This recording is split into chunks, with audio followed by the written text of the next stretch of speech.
I am a former 4-H member. I spent 35 years as an extension agent for the NDSU Extension Service, and I am now retired.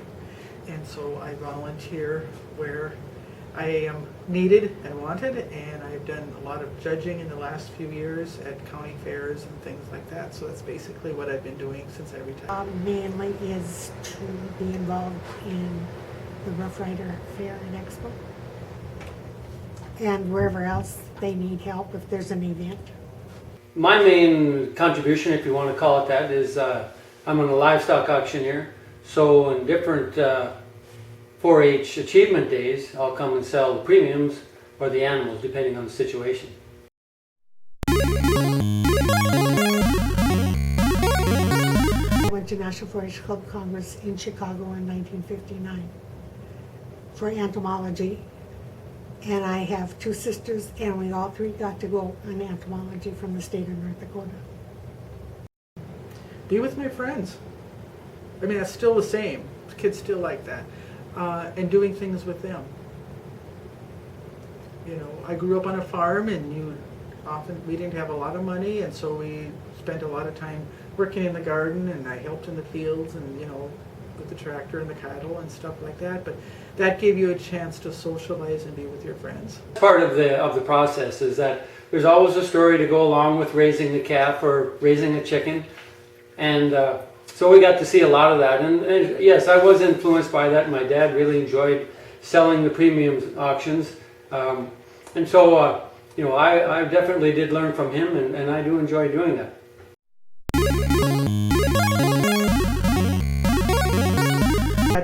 A black ribbon, it said last place on it, and when we would do like the achievement days or county fair, I'd have a poster made, and Jane upstairs would oftentimes do it, or Kay, and we'd say what the different ribbons were. And then the last place one was that if you did really a poor job, and of course nobody ever got that ribbon. So it's just it's so much the kids learning and gaining and growing from it that I don't care what kind of cow you have, or sheep, or what kind of fabric you used when you sewed, or what kind of cookies you made.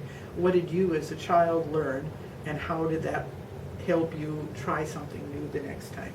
It took place just a year ago, and that was at an achievement days where I was selling the premiums, and the young man had a chicken.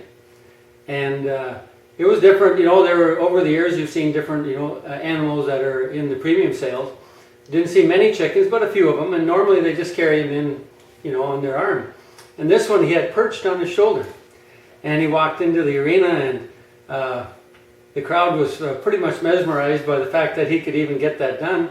And then we proceeded to sell the premium on him, and he walked around the arena, and that chicken just stayed right on his shoulder, just like a parrot would. And I think the premium ended up to be something in the range of around $700. So it was well worth his time to teach that chicken to perch on his shoulder.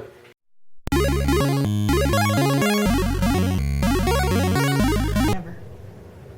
And there are so many new projects that I never ever dreamt would be possible.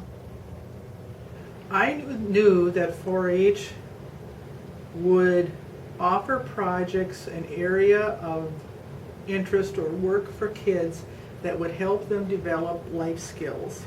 So I really didn't think of anything not being used. I thought, the sky is the limit. I would never have guessed that, but many things have changed over time with technology, so it doesn't surprise me, because I have seen 4-H change over the years from being pretty much strictly animals to moving into other areas that are meaningful, both in agriculture and other areas as well.